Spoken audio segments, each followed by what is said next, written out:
점심 맛있게 드셨습니까? 우리 교회 카레는 참 맛있는 것 같아요. 너무너무 맛있어요. 이렇게 맛있는 카레밥은 전국 어디 가도 없는 것 같아. 제가 회사 다닐 때, 직장 다닐 때 신촌에 있었거든요. 사무실이. 점심시간에 밥 먹으러 나가요. 식당에 밥 사 먹으러 나가면 그때 당시에 신촌 로타리에 가면 카레 전문점이 있어요. 카레 전문점.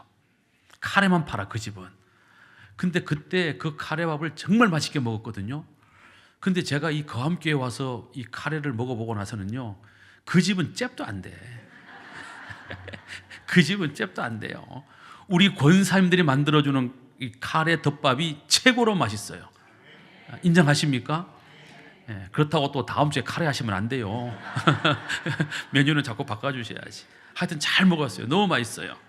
자, 이렇게 밥을 많이 먹으면 졸리기도 하고 또 목사가 설교를 지루하게 하면 또 잠이 살살 오기도 하는데, 주의 전에 와서 잠자는 것은 흠이 아니다.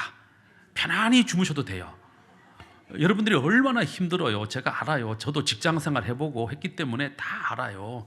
일주일 동안 직장생활 하느라고 힘들고 어려워서 교회 왔는데, 주의 전에 올라왔는데 예배 드리는 중에 졸음이 싹 온다 이 말이에요. 어떤 목사님은 그것을 사탄의 장난이라고 그러지만 저는 반대로 하나님의 은총이 임하셨다 말이지. 응? 여러분들이 너무너무 피곤하니까 하나님이 지금이라도 자라. 요즘 불면증으로 얼마나 고생하세요. 그죠? 불면증으로 잠이 안 오잖아요. 그러니까 잠이 안 오시는 분들이 교회 와서 잠을 잔다? 하나님께서는 복 주시는 자에게 잠을 주세요. 잠 잘 자는 게 복이라고요. 그러니까 설교 듣다가 졸리면 눕지만 마세요. 눕지만 말고 적당히 알아서 주무시면 다 여러분들에게 은혜가 돼요. 또 이제 누가 또 잔다고 아유 저 여자는 왜 저렇게 좋은데 이렇게 타박하지 마세요. 그분이 어젯밤에 잠을 못 주무셨어. 밤새도록 뜬 눈으로 지샜단 말이에요.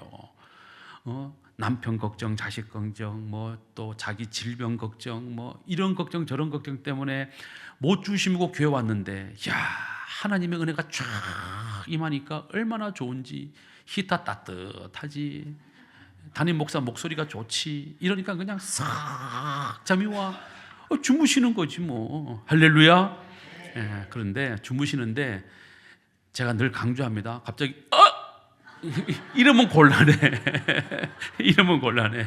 그러니까 적당히 주무셔요. 적당히. 괜찮아요. 오늘은 마리아에 대해서 말씀을 드릴 거예요. 마리아라는 이 이름의 뜻은요, 높여진 자. 화면 보시겠습니다. 높여진 자. 누가 높여주시는 거예요? 하나님이 높여주시는 거예요. 구약 성경에서는 이 마리아를 마리암 또는 미리암이라고 썼어요. 그러니까 구약의 미리암 이름 나오죠? 미리암이 누구예요? 구약에 나오는 미리암? 모세의 누나가 미리암이잖아요. 이 미리암을 신약의 용어로 바꾸면 뭐가 돼요? 마리아. 마리아는 뜻이 뭐라고요? 높여진 자. 자, 구약에 나오는 모세의 누나 미리암은요, 왜 미리암이냐? 하나님이 그녀를 높여주셨어요. 높여주셨어. 그래서 모세의 누나도 선지자 중에 한 명이었단 말이에요. 하나님이 높여주신 거예요. 여자지만 높여주셨다.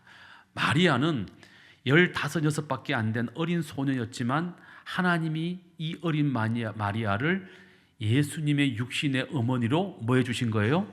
높여주신 거예요. 높여주신 거. 네, 높여주신 거. 자, 오늘 본문 누가복음 1장 27절에 보면 이렇게 되어 있습니다. 시작. 다윗의 자손 요셉이라 하는 사람과 약혼한 처녀에게 이르니 그 처녀의 이름은 마리아라 그랬어요. 여기에 약혼한이라고 번역을 했는데, 물론 저보다 공부 많이 한 신학자들, 또 특별히 신약 전문하신 박사님들이 번역을 했겠지만, 우리 한국적인 이해로 하다 보니까 이렇게 번역을 약혼한으로 바꿨어요. 근데 옛날 성경, 이 성경 전에는 뭐로 돼 있었어요? 정혼이라 돼. 정혼. 우리 한국은 정혼 제도가 없기 때문에 그냥 약혼으로 이렇게 우리가 이해하기 쉽게 이렇게 번역을 했는데, 실은 이게 더 이해하기가 어려워요. 자, 이스라엘 민족은 약혼, 정혼, 결혼 이렇게 이루어져요. 약혼, 정혼, 결혼. 약혼은 뭐냐 하면 아주 어릴 때 아들 있는 아빠와 딸 있는 아빠가 만나가지고 우리 애들이 크면 이 두 사람, 이 두 애들 우리 결혼시켜 줍시다 하고 부모가 뭐 하는 거예요? 약속. 이게 약혼이에요. 약혼. 이게 약혼이에요.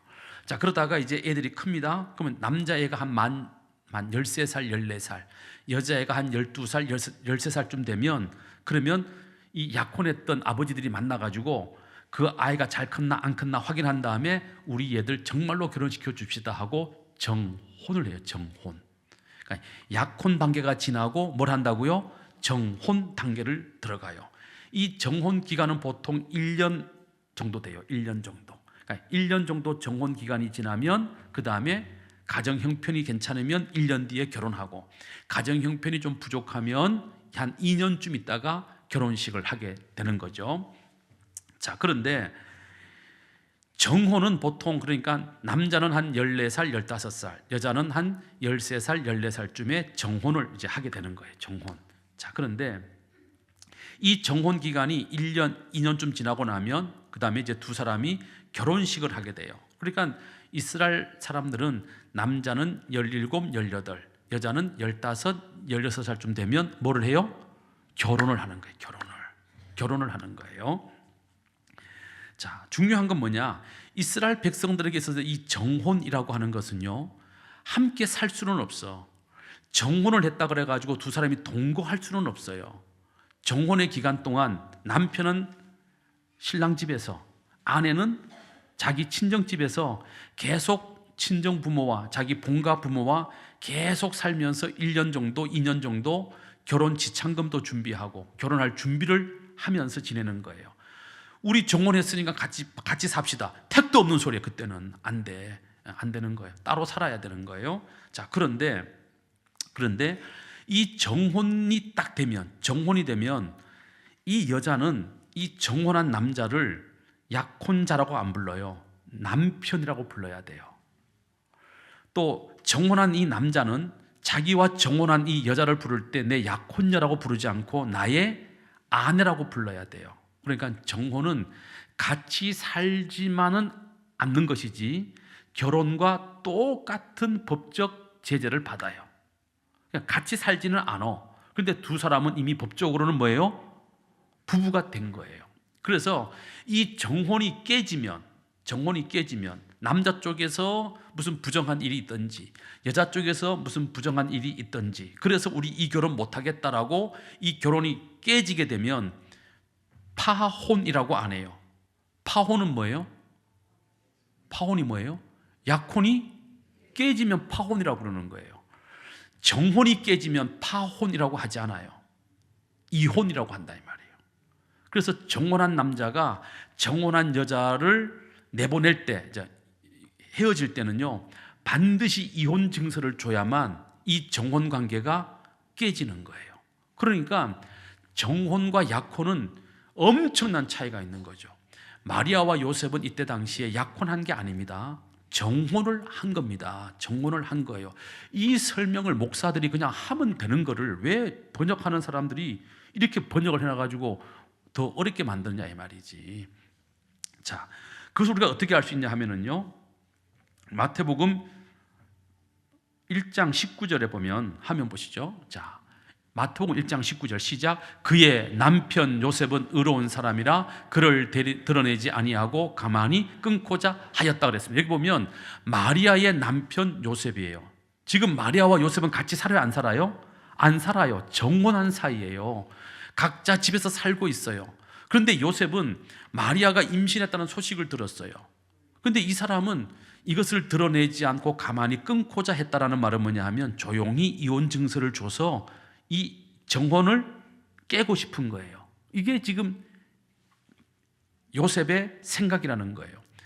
만약에 요셉과 마리아가 약혼한 사이 같으면 저기다가 남편 요셉이라고 쓰면 돼요, 안 돼요? 안 되잖아요. 정혼은 결혼과 동일한 법적 제재를 받기 때문에 남편이라고 쓰는 것입니다. 또 마리아를 놓고 쓸 때도 그의 아내 마리아 이렇게 쓰거든요. 정혼한 사이기 때문에 쓰는 거예요. 약혼한 사이가 아니다 이 말이죠. 자, 오늘 본문 말씀은 이 요셉과 정혼한 우리나라로 따지면 한 15살 아니면 16살쯤 된 이 어린 소녀 마리아에 관한 말씀이에요. 마리아에 관한 말씀. 이 말씀을 잘 읽어보면, 오늘 이 말씀을 잘 읽어보면 마리아가 어떤 사람이었는지를 우리가 배울 수가 있어요. 자, 첫째, 마리아는 어떤 사람이었는가? 첫째, 믿음과 순종의 사람이었다. 그러니까 하나님은 아무나 쓰시지 않아요. 하나님은 우리 모두를 사랑하시지만 사랑한다고 하나님이 모든 사람을 쓰시는 거냐? 그렇지 않아요. 하나님이 쓰시는 사람은 무슨 사람? 믿음과 순종의 사람을 쓰신다는 거예요. 마리아와 같은 15, 16살 먹은 동정녀들이 그때 당시에 얼마나 많았겠어요. 그 많고 많은 동정녀들 가운데 하나님이 특별히 인류를 구원할 메시아를 보내실 통로로, 메시아를 보내실 육신의 어머니로 누굴 선택하신 거예요? 마리아를 선택한 거예요. 그 마리아를 선택한 이유가 있다 말이에요. 이유가. 그 이유는 뭐냐 하면 그때 당시 15, 16살 먹은 동정녀들 가운데는 이 성경에 나오는 마리아가 믿음과 순종에서 탁월했다라는 거지. 하나님은 우리를 다 사랑하세요. 그런데 우리를 다 사랑한다고 우리를 다 귀하게 쓰시는 건 아니에요. 귀하게 쓰시는 사람은 따로 있다. 어떤 사람? 믿음과 순종의 사람. 할렐루야. 자, 마리아는 요셉과 정혼했습니다. 자, 아직 같이 살진 않아요. 자, 그런데 결혼과 동일한 법적 제재를 받습니다. 그런데 어느 날 갑자기 천사가 나타나가지고 가브리엘 천사가 이렇게 말합니다. 누가복음 1장 30절 33절 시작. 천사가 이르되 마리아여 무서워하지 말라. 네가 하나님께 은혜를 입었느니라. 보라 네가 잉태하여 아들을 낳으리니 그 이름을 예수라 하라. 그가 큰 자가 되고 지극히 높으신 이의 아들이라 일컬어질 것이요 주 하나님께서 그 조상 다윗의 왕위를 그에게 주리니 영원히 야곱의 집을 왕으로 다스리실 것이며 그 나라가 무궁하리라. 이렇게 말씀합니다. 자, 가브리엘 천사의 그 말, 네가 성령으로 아들을 잉태하게 될 것이다. 그리고 그 아들은 다윗의 왕위를 이어받아 자기 나라를 영원토록 다스리게 될 것이다. 이 말씀을 들었어요. 이 말씀을 들을 때 마리아는 아니, 내가 아직 내 남편이 될 내 남편 요셉과 아직 결혼은 안 했는데, 동침도 안 했는데 내가 무슨 수로 아이를 가져? 그런 의구심이 마리아에게 있었다 없었다? 있었다 없었다? 있었어요. 마리아는. 여러분들 같으면 그게 믿어지겠어요? 여러분들 같으면 믿어지시겠냐고요? 안 믿어지잖아요. 여러분들 아브라함의 아내 사라가 나이가 90이에요. 90. 우리 여기 90 되신 분 손 한번 들어보세요. 우리 고건사님한테 천사가 나타나가지고 고건사야 이제 네가 아들을 잉태하여 낳으리니 그 이름을 이삭이라고 하여라 뭐 이러면 그게 할렐루야 아멘 바로 믿어지냐고요. 그럼 90이 너무 많아요? 그럼 70으로 넘어가. 그러면 70 좀 더 젊은 70 우리 권사님들 믿어지시겠어요? 그 말이? 안 믿어지잖아요. 마리아도 믿음이 좋은 여종이지만 천사의 그 말을 들었을 때 탁 안 믿어졌다 이 말이에요. 그래서 마리아가 대답을 합니다. 아니, 나는 남자를 알지 못하는데 어찌 그런 일이 일어나겠습니까? 이게 남자를 알지 못한다라는 말은 내가 남자와 아직 동침한 적도 없는데 그런 말이에요. 내가 아직 남자와 동침도 안 했는데 내가 무슨 수로 애를 갖는단 말입니까? 이렇게 물어요. 매우 상식적이고 매우 인간적인 질문이잖아요. 누구나 다 할 수 있는 질문이잖아요. 자, 그러자 천사 가브리엘이 누가복음 1장 35절, 36절, 37절 이렇게 대답합니다. 시작. 성령이 내게 임하시고 지극히 높으신 이의 능력이 너를 덮으시리니 이러므로 나실 바 거룩한 이는 하나님의 아들이라 일컬으리라. 보라 내 친족 엘리사벳도 늙어서 아들을 배었느니라. 본래 임신하지 못한다고 알려진 네가 이미 6달이 되었나니 대저 하나님의 모든 말씀은 능치 못하심이 없느니라. 할렐루야. 남자와 동침을 해서 네가 아이를 갖게 되는 것이 아니라 성령으로 아이를 갖게 될 것이다. 그럼 마리아가 아니 성령으로 무슨 애를 갖는다는 말이에요? 이런 생각을 할까요? 안 할까요? 하겠죠. 하니까 뭐라 그래요? 이미 너보다 6달 전에 너의 친족 엘리사벳도 성령으로 아이를 잉태했다 이 말이야. 그 아이가 바로 누구예요? 세례 요한이다 이 말이지. 그러니까 마리아가 그 말을 딱 듣게 됩니다. 딱 듣고는 마리아가 그렇게 의심하고 질문했던, 의아해했던 그 마리아가 성령으로, 하나님의 능력으로 능치 못함이 없다, 전혀라도 하나님이 하시기만 하면 얼마든지 아이를 가질 수 있다, 할렐루야, 이렇게 딱 말씀하니까 마리아가 태도가 확 바뀝니다. 누가복음 1장 38절 시작. 마리아가 이르되 주의 여종이오니 말씀대로 내게 이루어지이다. 여러분, 도무지 인간적으로 이해되지 않고 납득되지 않는 그런 일들이 일어난다고 하지만 그 일이 하나님의 능력으로 되는 일이라면, 하나님이 말씀하신 것이라고 한다면 그 일은 얼마든지 일어날 수 있는데, 나를 통해서 그 일을 하신다고 하시니 할렐루야 아멘, 나를 통해서 그 일을 이루어 주시옵소서, 이렇게 반응했다는 거예요. 몇 살짜리가? 15, 16살짜리가. 자, 우리는 말씀을 들을 때 마리아처럼 이런 마음으로 들으셔야 돼요. 그 말씀이 누구에게? 나에게 이루어지기를 원하나이다. 이런 마음으로 말씀을 들어야 그 말씀이 여러분들의 심령 폐부를 찔러 쪼개고 여러분들을 통해서 그 말씀의 능력이 나타나게 될 줄로 믿습니다. 그런데 많은 성도들이 말씀을 들을 때 어떻게 듣냐 하면요, 야, 요 말씀은 이 권사 들으라고 하신 말씀인데, 요 말씀은 우리 목사님이 이 집사 들으라고 하시는 말씀인데, 아이고 요 말씀 오늘 왜 하필은 그 여자 왜 교회를 안 나왔냐, 그 여자가 들어야 될 얘기인데, 이렇게 말씀을 듣기 때문에 말씀을 들어도 능력이 나타나지 않는다 이 말이에요. 어떻게 들어야 된다고요? 말씀하신 대로 누구에게? 나에게 이루어지기를 원하나이다. 할렐루야. 우리가 다 그렇게 말씀을 들어야 돼요. 어떤 말씀이 선포되든지 간에, 아, 이건 마리아에게 하신 말씀이야. 아니요, 이 말씀은 오늘 나에게 하시는 말씀이야. 할렐루야. 그러면 여러분들에게도 놀라운 능력이 나타나게 될 줄로 믿습니다. 마리아는 말씀대로 될 줄로 믿는 믿음을 가진 여종이었습니다. 뿐만 아니라 마리아는 자기 자신을 주의 여종이오니라고 고백합니다. 자, 종은 어떤 존재입니까? 종은 시키는 대로 하는 사람이 종이에요. 종은 자기 생각을 말하면 안 돼. 종은 그냥 시키는 대로 열심히 충성하면 그게 100점짜리 종인 거예요. 종이 자꾸 머리 굴리고, 종이 자꾸 따지고, 종이 자꾸 시비 가리고 그러면 주인이 좋아해요, 싫어해요? 싫어해. 그런 종이 있으면 주인들이 머리 아파한다 이 말이에요. 자, 마리아가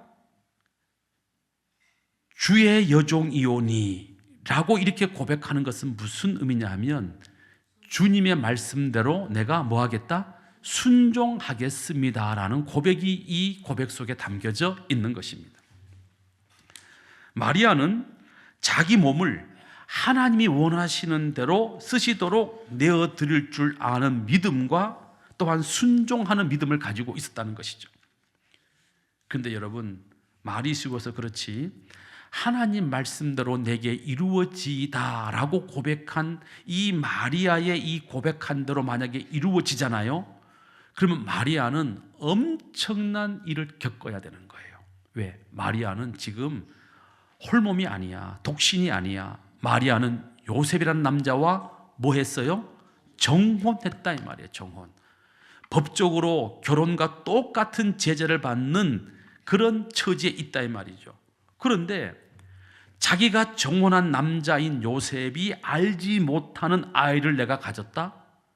그 말은 정혼한 남자 요셉으로부터 법정에 고발될 수도 있다는 얘기예요. 법정에 고발되면 간음한 여인으로 판결을 받게 될 것이고 돌에 맞아 죽는 처벌을 받게 될 것이고 불쌍하면 그 동네에서 추방당하는 벌을 받게 됩니다. 여러분, 우리 대한민국에서는요, 이 동네에서 추방되어도 아무런 걱정 없어. 왜? 천안에서 살다가 추방당해가지고 대전 가면 더 좋아. 왜? 성심당이 있으니까. 그죠? 맨날 천안에서 호두과자 먹다가 대전으로 쫓겨났어. 대전에 가면 티쏘 아세요? 성심당의 티쏘 얼마나 맛있어. 그거 먹으면 되니까. 또 대전 살다가 쫓겨나. 그럼 마산 가는 거야. 마산 가면 아구찜 얼마나 좋아요. 그러니까 대한민국은 쫓겨나도 상관이 없어. 왜? 살 데가 많아. 그런데 이스라엘은요, 광야예요. 사막이에요. 쫓겨나면 갈 데가 있다 없다? 없어요. 그래서 동네에서 추방되는 것은요, 사형보다 더 무서운 거예요. 왜? 추방당하면 뻔하잖아요. 광야에서 목말라 죽거나 짐승에게 물려 죽거나 강도에게 맞아 죽거나 어쨌든 죽는 거니까. 그런 일을 당할 수 있음에도 불구하고 그런 일이 내게 일어날지라도 나는 하나님 말씀대로 믿고 뭐 하겠다는 거예요? 순종하겠다는 거예요. 이런 정도의 각오를 가지고 믿고 순종하는 사람을 하나님은 기뻐하시고 그에게 큰 일을 맡기시는 하나님이십니다. 결국 마리아의 순종은 어떤 순종이냐면요, 버림받을 것을 각오한 순종, 손해볼 것을 알면서도 하는 순종. 자, 이런 순종이 우리에게 있냐 이 말이에요. 이런 순종이. 제가 늘 강조하잖아요. 믿음은 홀로 존재하지 않아요. 믿음은 반드시 순종과 함께 가야 되는 거예요. 믿음이 좋다고 하는데 순종 안 해? 믿음 없는 거예요. 우리 한국교회가 잘못 가르친 게 뭐냐 하면 순종 안 해도 교회 열심히 나오고 교회 일 열심히 안 하고 순종 안 해도 교회 와가지고 뭔가를 열심히 하면 믿음 좋다고 그랬어. 그거 아니에요. 믿음이 좋은 것은 뭐냐면요, 순종이 따라와야 믿음이 좋은 거예요. 순종 없는 믿음이 무슨 믿음이야. 순종하지 않는데. 여러분, 우리 예수 믿는 사람들에게 있어서 최고의 덕목은요, 순종하는 거예요. 순종하는 거. 순종은 뭐예요? 내 생각을 내려놓는 거예요. 내 주장을 내려놓는 거예요. 내 고집을 내려놓는 거예요. 하나님이 기뻐하시는 뜻에 맞춰서 나를 맞춰드리는 거예요. 그게 순종이에요. 자, 이렇게 말하면 목사님은 또 목사님이니까 목사님 말 잘 들으라고 또 저렇게 얘기하는가 보다. 또 이렇게 또 빼딱하게 또 이해하시는 분들이 다른 교회는 있어. 우리 교회는 없지만 그거 아니에요. 신앙의 원리를 말씀을 드리는 거예요. 신앙의 원리를. 자, 여러분, 하나님은 눈에 안 보여. 맞아요, 틀려요? 안 보여. 그 하나님이 여러분들 귀에다 대고 사사건건 매사에 너 이렇게 해라 저렇게 해라 왼쪽으로 가라 오른쪽으로 가라 그렇게 말씀해 주세요, 안 해주세요? 안 해주세요? 한 번도 들은 적이 없어요? 우리가 아무리 교회를 다녀도요, 하나님이 내게다 대고 야, 너 이렇게 해라 저렇게 해라 이 집 사라 이 집 팔아라 이 주식 사라 이 주식 팔아라 이런 얘기 해주신 적이 없어요. 하나님은 안 하세요. 하나님은 어떻게 말씀하세요? 성경을 통해서 말씀해요. 성경을 읽다가 그래 이거구나 이렇게 하면 되겠구나 마음에 감동이 확 올 때 있어요. 그럴 때 아멘 하고 뭐 하면 돼요? 순종하면 돼요. 또 설교를 듣다가 어떤 문제가 있었는데 어떤 아픔이 있었는데 어떤 상처가 있었는데 말씀을 듣다 보니까 야, 목사님 말씀대로 하면 될 것 같아. 목사님 말씀대로 하면 될 것 같아. 그러면 아멘 하고 그 말씀대로 뭐 하면 돼요? 순종하면 돼요. 자, 그리고 내가 무슨 문제를 가지고 막 고민하고 있는데 목사님이 불러서 아니 권사님, 집사님, 장모님 요즘 왜 이렇게 얼굴이 우중충하고 근심, 걱정, 염려가 많으십니까? 한번 얘기해 보세요. 그랬더니 뭐 이렇고 저렇고 얘기를 했어. 자, 그럴 때 목사님이 아이고 장로님, 권사님, 집사님 이렇게 하는 게 좋을 것 같아요. 그럴 때 그 말이 내 생각과 틀려도 일단은 뭐 해야 돼? 안 하잖아요. 근데 안 하잖아요. 다 의심하잖아요. 목사 말 들었다가 내가 무슨 꼴 당하면 어떻게 하려고 다 머리 굴리고 있잖아요.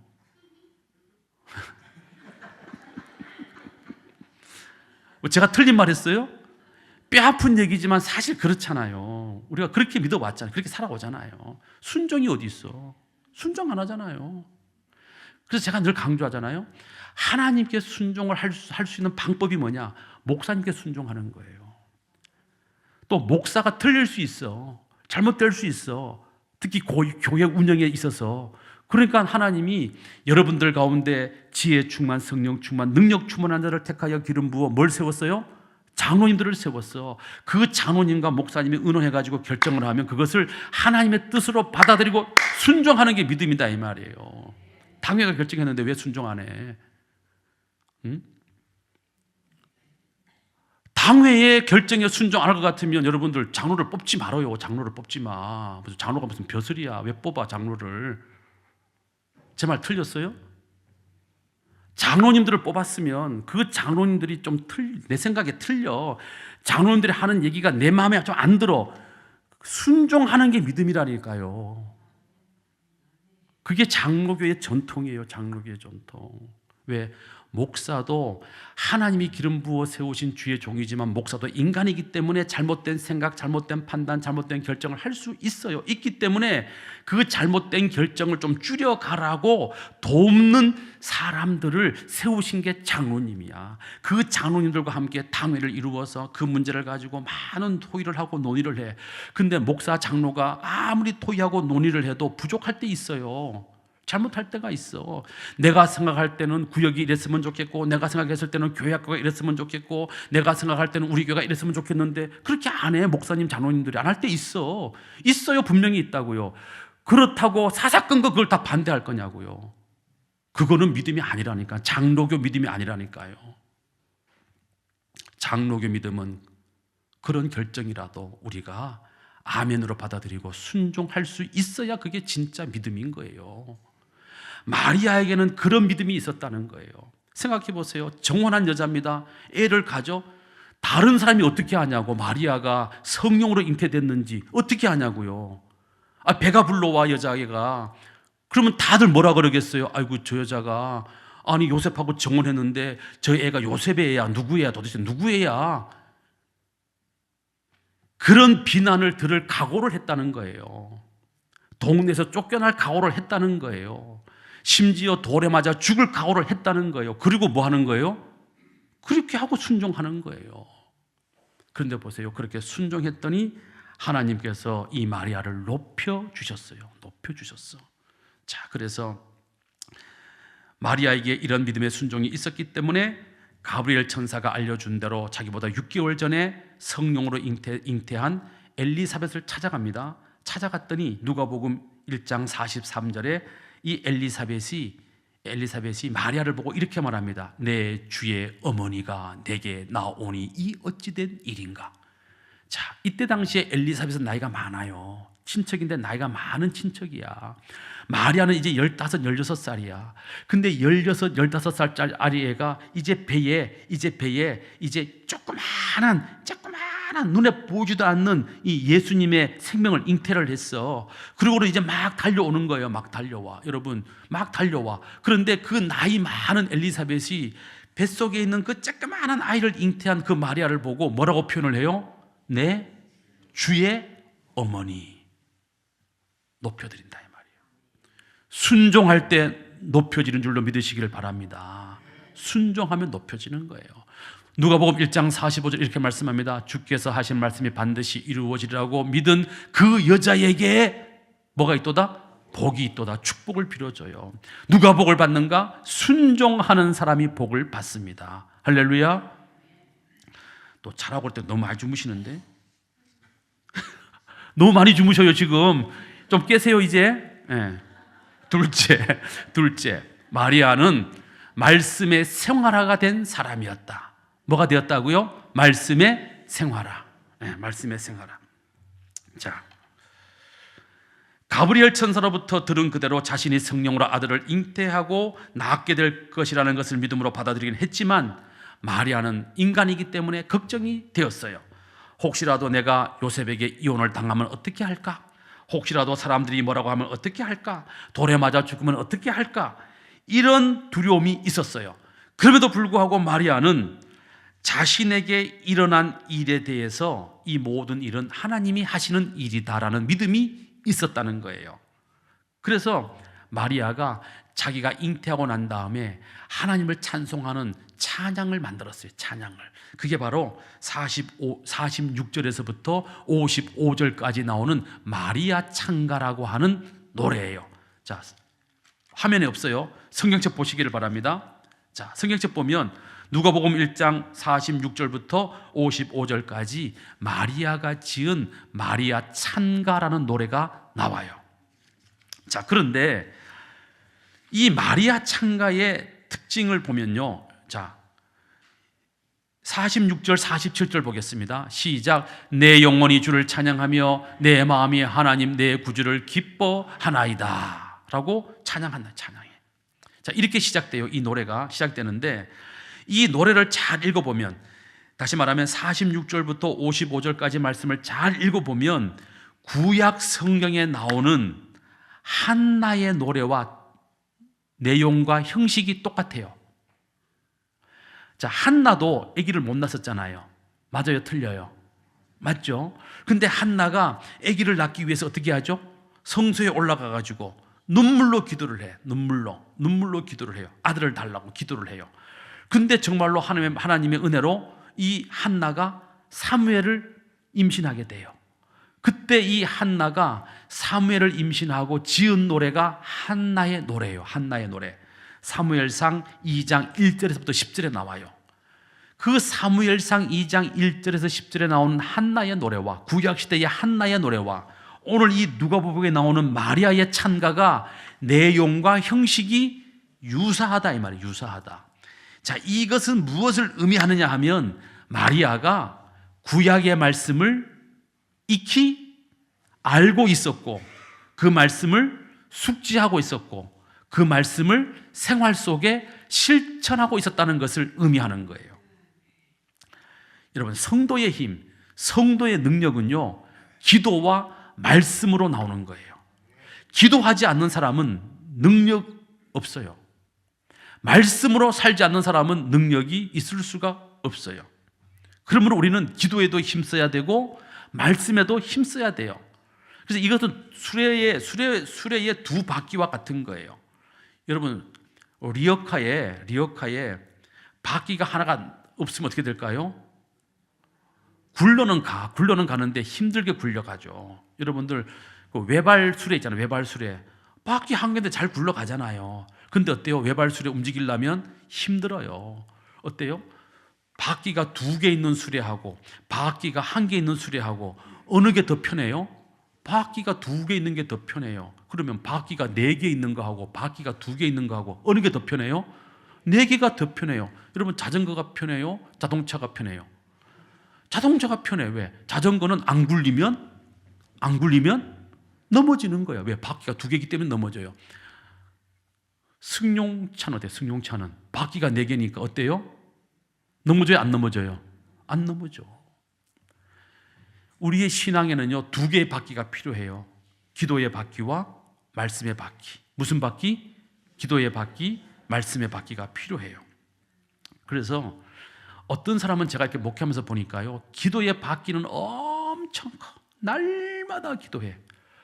근데 성경은 하나도 몰라. 또 반대로 어떤 사람은요, 성경은 막 빠꼼하게 알아. 목사보다 더 많이 알아. 연구도 더 많이 해. 기도는 전혀 안 해. 전부 뭐예요? 짝짝이 신앙, 짝짝이 신앙. 우리는 기도와 말씀의 바퀴가 같아져야 된다 이 말이에요. 기도 바퀴는 이만한데 말씀 바퀴가 요만하면 어떻게 될까요? 한쪽으로 계속 돌아요. 앞으로 갈 수가 없어. 반대로 기도 바퀴는 요만하고 말씀 바퀴는 이만해. 마찬가지 이쪽으로 뺑글뺑글 도는 거예요. 그러니까 우리가 앞으로 전진하려면 바퀴의 크기가 같아져야 된다. 무슨 바퀴? 기도의 바퀴와 말씀의 바퀴가 같아져야 된다는 것입니다. 저는 오늘 우리 특히 거함교회 성도 여러분들은 기도도 많이 하시고 말씀도 많이 듣고 공부하고 말씀도 많이 하는 두 바퀴의 균형을 이루는 성도들이 되시기를 주님의 이름으로 축원합니다. 세 번째, 마리아는 어떤 여인이었는가? 사려 깊은 사람이었다. 사려 깊다라는 이 말의 뜻은 뭐냐면요, 여러 가지 상황을 깊이 생각해서 다른 사람을 배려하는 마음가짐을 사려라고 해요. 사려. 이런 상황 저런 상황을 다 종합해가지고 생각을 해가지고, 아 그래, 그 사람이 이래서 이런 말을 했구나, 그 사람이 저래서 저렇게 행동을 했구나 하고 그 사람을 이해하고 배려하는 마음, 이게 바로 사려심이라고 하는 거예요. 마리아는 15, 16살밖에 안 됐지만 그런 배려심이 깊은 사람이었다는 것이죠. 자, 성경을 보시면요, 마리아는요, 들판에서 양을 치던 목자들이 천군 천사들을 만나가지고 들은 이야기를 이 목자들이 막 달려와가지고 마리아와 요셉에게 전달해 줍니다. 아유, 있잖아요, 우리가요 들판에서 양을 치는데요, 깜깜한 밤인데 갑자기 저 하늘에 막 밝은 별이 막 쫙 나타나고요, 하늘에서 갑자기 막 천군 천사가 막 쫙 내려와가지고요, 천군 천사들이 하늘에서는 영광이요 땅에서는 기뻐하는 사람들의 뭐 어쩌고저쩌고 막 이렇게 막 떠들었어요. 그리고 우리한테요, 베들레헴에 가면 어린 아이가 태어났는데 말구 위에 누워져 있으니까 어서 가서 경배하라고 말씀했어요 하고 천사들이 얘기를 했어. 여러분, 그런 이야기를 들을 때 보통 사람 같으면 이것들이 미쳤나, 양이나 치지, 왜 여기까지 와가지고 헛소리하고 앉아있어? 지금 애 난 거 안 보여요? 몸 풀고 지금 힘들어 죽겠는데 지금 무슨 소리 하고 있는 거예요? 빨리 가세요! 이랬을 거란 말이에요. 그런데 성경에 보면 어떻게 되어 있냐면요, 성경에 보면, 자, 누가복음 2장 19절 시작. 목자들의 이 모든 말을 마음에 새기어 생각했다. 누가? 마리아가. 마리아는 목자들이 전해준 그 말을 귓등으로 듣지 않고 마음에 새기고 깊이 생각하면서 들었다는 거예요. 자, 그 다음에 누가복음 2장에 가게 되면요, 예수님이 12살이 되었어요. 예루살렘 성전에 올라왔습니다. 그래서 유월절을 지냈어요. 유월절이 끝났습니다. 이제 다시 나사렛으로 돌아가야 되는 거예요. 자, 그러니까 나사렛 동네로 돌아가는 사람들이 한 무리를 이루어서 함께 성전에서 떠나가지고 이제 나사렛으로 내려가고 있는데, 사흘쯤 갔는데 아무리 찾아봐도 아들 예수가 안 보이는 거예요. 마리아가 볼 때 아들 예수가 안 보이는 거예요.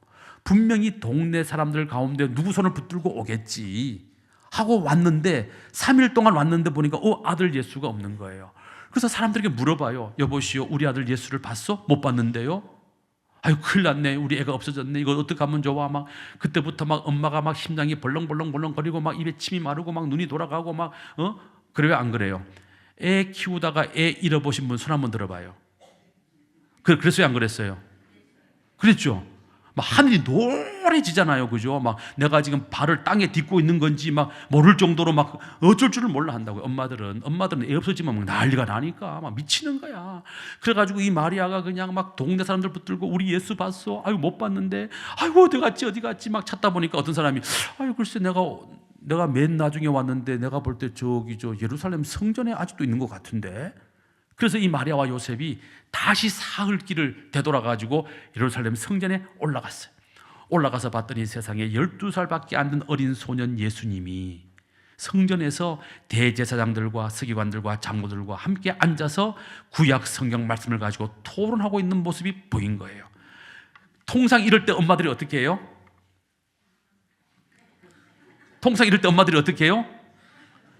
등짝 스매싱 가가지고 어떻게 해요? 아이고 이놈의 새끼야 말이야, 너 때문에 지금 엄마가 얼마나 놀란 줄 아는 이놈의 새끼야 막 하고 막 애를 막 어떻게 해요? 반가운 마음에 어떻게 해요? 애 등짝을 그냥 막 때려버린다 이 말이에요. 마리아도 그랬어요. 마리아도 그랬다고요. 똑같은 엄마니까. 너 지금 어디 있다가 나타나가지고 엄마 속을 이렇게 뒤집어 놓냐고 말이야, 이놈의 새끼 말이야 하고 막 욕은 안 했겠지만 화를 막 냈다 이 말이에요. 그럴 때 12살밖에 안 된 어린 아들 예수가 뭐라고 대답을 해요? 내가 내 아버지의 집에 있어야 될 줄을 모르셨나이까? 완전 뜬금 잡는 얘기를 똑 던지는 거예요. 그런데 마리아가요, 그렇게 화나고 성질나는 상황에서도 어린 아들 예수의 그 말을 뭐 했다? 마음에 새기어 들었다는 거예요. 자, 이것은 뭘 의미해요? 마리아는 다른 사람의 말을 귓등으로 듣지 않고 배려하고 깊이 생각하면서 듣는 그런 품성의 여종이었다는 것을 의미하는 것입니다. 자, 마리아는 이렇게 보세요. 목자, 보잘것없는 사람들이에요. 당시에는 보잘것없는 사람들. 그다음에 12살 어린 아들 예수, 어린 아이입니다. 무슨 얘기입니까? 마리아는 보잘것없는 사람의 말도, 아주 어린 아이의 말도 함부로 듣지 않고 그 모든 말을 마음에 새기고 깊이 생각하면서 듣는 사려 깊은 여종이었다는 것입니다. 자, 그런데 오늘 우리는 어떻습니까? 여러분들은 어떠세요? 우리 한국 사람들을 보고 냄비근성 이렇게 표현을 해요. 냄비근성. 무슨 말인지 아시죠? 무슨 일이 생기면, 무슨 말을 들으면 어때요? 막 끌어올라, 막 성질 막 있는 가지껏 내 성질을 막, 자기 인격을 조금도 안 걸러, 안 걸러. 그냥 누구한테서 무슨 얘기 들었다, 무슨 말 들었다, 막 무슨 일 있다, 막 내 기분에 나쁘다, 내 기분 상하다, 막 이러면 어떻게 됩니까? 막 여기서 그냥 막 와르르 끌어올라 가지고 그냥 막 바바바바바바 그냥 막 난리가 나요. 그러다가 어떻게 됩니까? 그게 아니래. 그러면 그래요? 쑥 또 가라앉아. 사과도 안 해, 사과도 안 해. 맞아요, 틀려요. 그러니까 우리가 서로에게 상처를 준다 이 말이에요. 그러니까 왜 그렇게 하냐고요. 이 말 들으면 이렇게 하고 저 말 들으면 저렇게 하고 그냥 막 쉽게 생각하고 쉽게 판단하고 막 쉽게 행동하고 막 내 하고 싶은 대로 다 하고 그리고 아니면 말고. 얼마나 이게 문제가 있어요. 세상에서는 그렇게 해도 된다고 해요. 교회는 그렇게 하면 안 된다 이 말이에요. 교회는 마리아처럼 사려 깊게 배려하면서 듣고 생각하고 깊이 있게, 그래서 우리가 말도 하고 행동을 해야 서로에게 상처를 안 줄 거 아니에요. 그래요, 안 그래요? 그러니까 우리가 마리아의 이 사려 깊은 이 품성을 본받는 성도들이 되어야 되겠다. 할렐루야. 다음 네 번째로, 마리아는 주님의 참된 제자로 살았던 사람이었습니다. 아니, 마리아가 예수님의 육신의 어머니인데 족보상으로 어떻게 제자가 될 수 있단 말인가? 그런데 그랬다는 거예요. 자,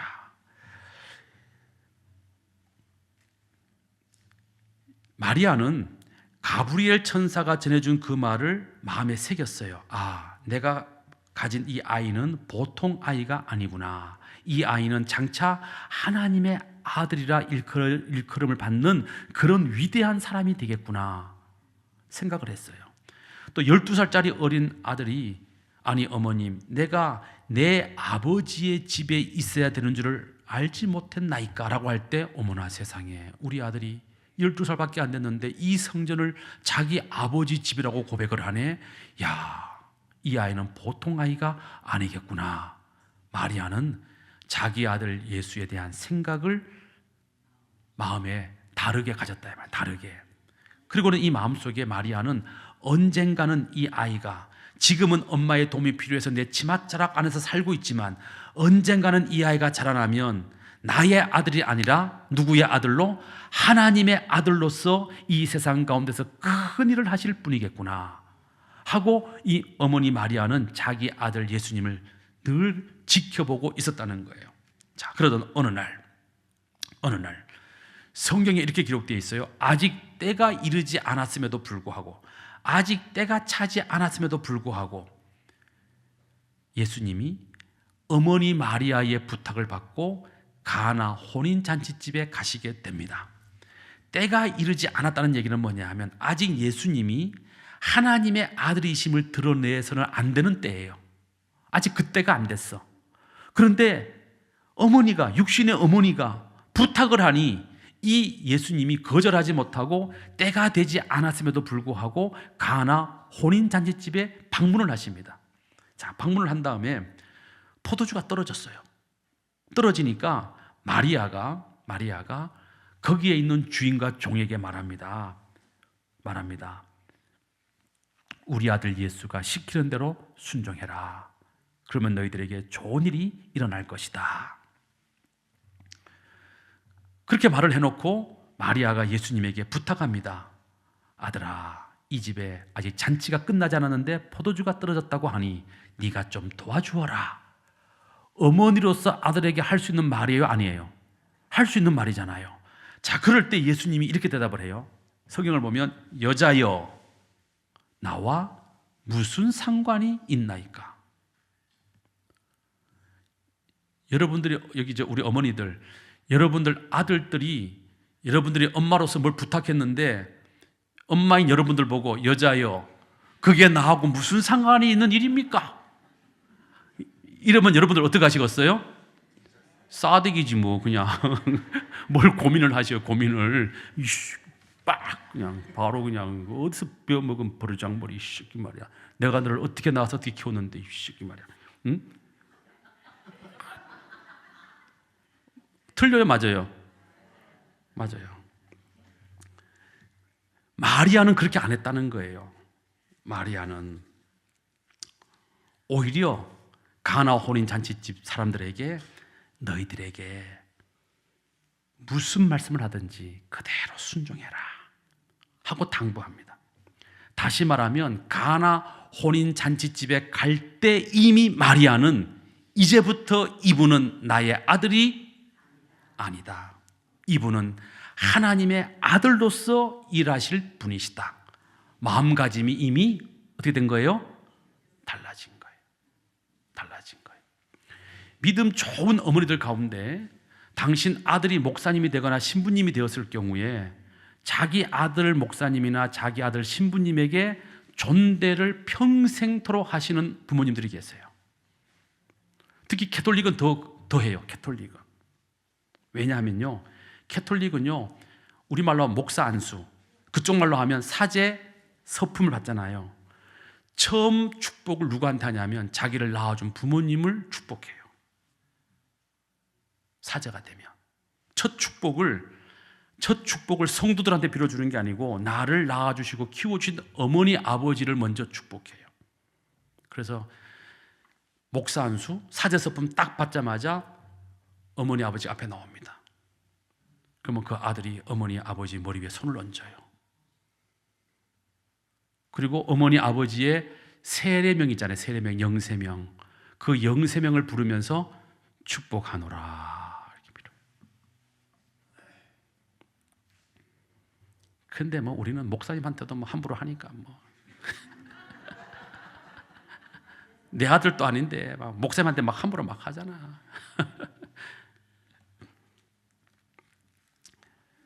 뿐만 아니라 마리아는요, 예수님이 이제 집을 나가가지고 공생의 활동을 막 하시고 집에 안 들어오시는 거예요. 그런데 예수님이 하는 행동을 보고 막 소문이 잘못 나가지고 미쳤다 이렇게 소문이 나버린 거예요.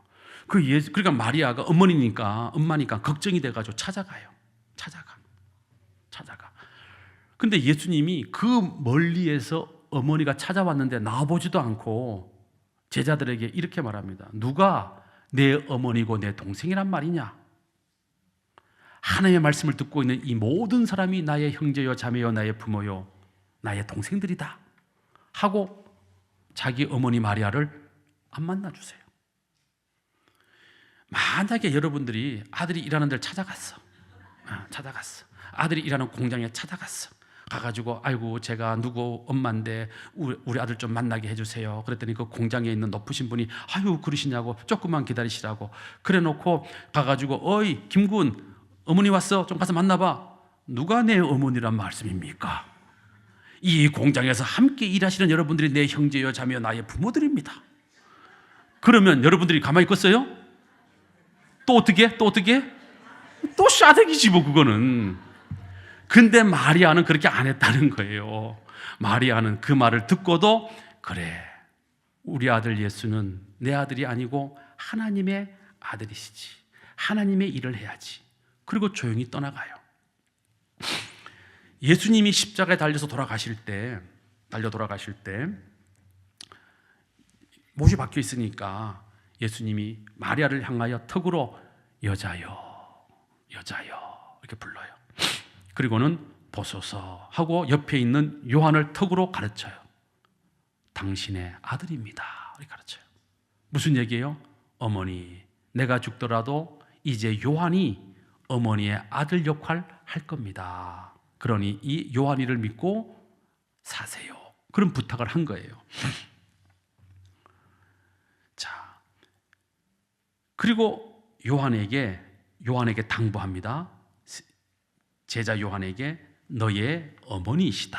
이렇게 당부를 해요. 자, 그때 요한은 족보상으로 따지면 요한과 마리아는 이모 조카 사이예요. 그런데 예수님이 너의 어머니시다 하는 그 말을 듣는 순간에 이 요한은 그래, 이제부터는 내가 우리 이모를 내 어머니처럼 모시고 살아야 되겠다 결심을 해요. 또 마리아는 여자여 보소서 당신의 아들입니다 라고 요한을 가르칠 때에 마리아도 또한 그래, 이제는 내가 이 요한이를 내 아들로 삼고 함께 살아야 되겠다 그렇게 마음을 먹어요. 마리아는요, 예수님을 낳고 난 이후에 요셉과 함께 살면서 4명의 아들을 더 낳습니다. 4명의 아들을. 우리가 잘 알고 있는 야고보, 요셉, 시몬, 유다가 바로 마리아가 낳은 아들들이고 딸들도 여러 명 있었어요. 그럼에도 불구하고 마리아는 남은 여생을 예수님이 십자가에서 죽으시고 부활하시고 승천하시고 난 이후에 마리아는 자기 아들 야고보, 요셉, 시몬, 유다와 살지 않고 누구와 살아요? 요한과 함께 살아요. 그래서 AD 44년 헤롯 아그리파 1세에 박해가 있었을 때 요한이 이 마리아, 예수님의 어머니 마리아를 데리고 에베소로 피신을 갑니다. 에베소로 피신을 가가지고 크레소스라는 산 중턱에다가 집을 짓고 그곳에서 40년 동안 마리아를 어머니처럼 모시고 살았고, 마리아는 40년 동안 요한을 당신 아들로 삼고 살았어요. 사진 보여드리겠습니다. 자, 이게 에베소 위에서 본 거예요. 에베소 위에서 본 거. 여러분들 성지순례 가시면 왼쪽에서부터 들어가요. 들어가가지고 쭉 신장로를 쭉 들어가면 양쪽 옆으로 뭐 하드리아누스 황제의 문, 무슨 신전 이렇게 쫙 있어요. 그 쭉 가서 맨 끝에 탁 가면 제가 지난번에 보여드렸던 두란노 서원이 딱 있고요. 거기서 오른쪽으로 탁 꺾으면 산 밑에 쑥 들어간 반달 모형 하얀 거 보이시죠? 저기가 에베소 원형 극장이에요. 원형 극장. 그 원형 극장에서 앞으로 쭉 내려가다가 오른쪽에 보게 되면 교회가 있어요. 교회. 우리 기독교 교회가 있어요. 그 교회에서 오른쪽으로 조금 더 들어가면 오른쪽에 보면 거기에 바로 집 한 채가 있어요. 집이 한 채가 있다고요. 사진 보여드릴게요. 다음 사진. 요 집이에요. 요 집이 바로 마리아를 모시고 살았던 요한의 집이에요. 공식 명칭은 마리아의 집. 근데 우리 개신교는 여기까지 안 가요. 왜? 여기는 캐톨릭 사람들이 많이 가요.